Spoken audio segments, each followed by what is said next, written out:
Hold'em Masterclass numéro 46. Stopper le voleur de blindes. En tournoi, lorsque les blindes s'élèvent par rapport à la taille des tapis, voler les blindes et les petits pots devient un impératif, surtout pour les plus petits tapis. La défense des blindes est également une nécessité pour ne pas être trop diminué en jetons et conserver une capacité d'action contre les autres tapis en fin de tournoi. Ce coup se déroule sur Internet en juillet 2007 dans le cadre d'un tournoi de sit and go à une table, soit 9 joueurs. Le coup se déroule à la bulle, 3 joueurs seront payés en fin de tournoi. Il reste 4 joueurs. Dans ce coup, nous avons la main de Tossetti, en position de gros blinde. Les joueurs en présence disposent d'un tapis moyen de 3500 jetons environ. Le plus petit tapis, Joker de luxe, est entré dans une phase active d'agression et de vol des petits pots et des blindes. Cette activité soutenue est apparue après qu'il ait été fortement diminué par un coup dur. Nous recevons une paire de 5, c'est une petite paire. Faible devant plus d'un joueur, elle est classée 62e sur 169. Elle n'améliore en brelan que dans 11% des cas au flop et peut facilement être battue par une paire supérieure si elle n'améliore pas. Toutefois, c'est une main qui domine les As-X, quel que soit le kicker, et les grosses cartes si elles-mêmes n'améliorent pas, et si elles sont jouées en tête-à-tête. En effet, devant plusieurs adversaires, la probabilité d'une paire supérieure affaiblit considérablement cette petite paire servie.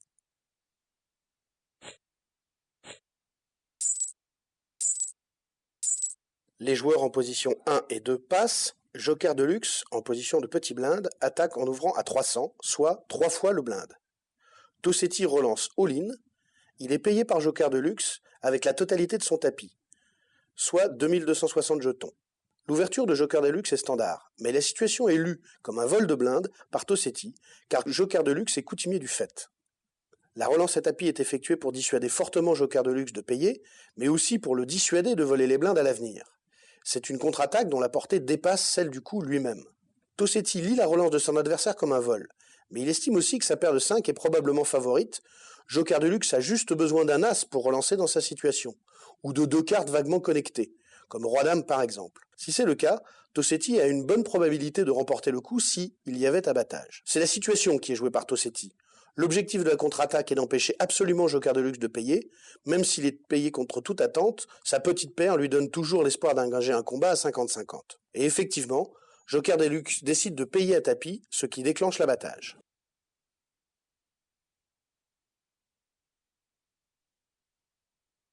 Un des joueurs étant à tapis, les 2 joueurs en tête-à-tête subissent donc le flop, la turn puis la river. Joker de luxe abat une paire de 10 et Tossetti une paire de 5. C'est une très mauvaise affaire pour Tossetti, sa main est dominée dans 8 cas sur 10 comme toutes les paires par une paire supérieure. Le flop affiche 9 de pique, 9 de cœur, dame de carreau, la turn est la dame de cœur, puis la river est le 4 de pique.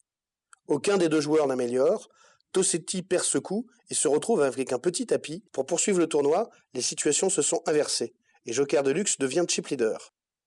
La défense des blindes devient un impératif lorsque les blindes s'élèvent. La nécessité de défendre ces blindes est aussi un impératif d'image. Pour ne pas être systématiquement volé, défendre ces blindes avant que cela ne devienne véritablement impératif permet de diminuer les risques en tempérant les ardeurs du voleur, de façon préventive. Analysons ici la tactique de Tossetti. La relance all-in de Tossetti est une tactique efficace de défense de ses blindes devant un vol. Mais quelles sont les conditions qui doivent être réunies pour que cette tactique fonctionne ? Il faut d'abord avoir effectivement affaire à un voleur de blindes. D'autre part, il est nécessaire de disposer d'un tapis qui couvre celui du voleur. Et enfin, il faut que passer soit également une alternative possible pour le voleur. S'il est trop engagé par rapport à son tapis, le fait de payer le reste de son tapis est quasi inévitable.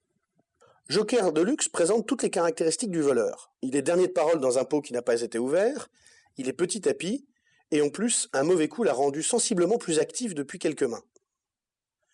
Relancer all-in pour Tossetti est clairement un overbet, puisque cela représente 6 fois la relance de Joker de luxe. Ce faisant, Tossetti agresse Joker de luxe et l'oblige à prendre une décision difficile. 2 éléments expliquent que Joker de luxe peut hésiter à payer son tapis. D'une part, le coup se joue à la bulle. 3 joueurs seulement seront payés dans ce tournoi de sit and go. Si Joker de luxe perd ce coup, il sera sorti du tournoi sans rien gagner. S'il passe, et il peut passer, il lui restera un tapis tout à fait suffisant pour poursuivre. Secondement, on notera que l'image de Tossetti est solide. Il n'a montré aucun bluff précédemment et son niveau d'activité est plutôt faible et régulier. En plus, il a déjà relancé all-in dans le tournoi en montrant des mains puissantes et gagnantes.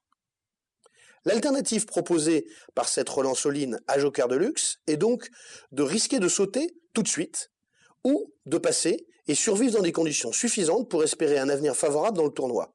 Toutes les conditions paraissent donc réunies pour qu'il passe et que la contre-attaque fonctionne. Ajoutons que relancer all-in signifie souvent « je ne veux pas être payé ». Mais devant un joueur évolué comme Joker de luxe, cela peut aussi signifier « je sais que ce all-in a l'air d'être faible, donc il est fort et tu risques bien ton tournoi en payant ». L'apparente inadéquation de l'enchère est une façon de créer une incertitude supplémentaire pour empêcher Joker de luxe de payer. Malheureusement, le call de Joker de luxe et sa paire de 10 servies font échouer la contre-attaque. En perdant ce coup, Tossetti se retrouve dans la situation du petit tapis, il sautera en 3e position, à peine payé au-dessus du buy-in, tandis que Joker de luxe gagnera le tournoi. La Hold'em Masterclass numéro 45 analyse ce coup du point de vue de Joker de luxe et vous explique sa tactique.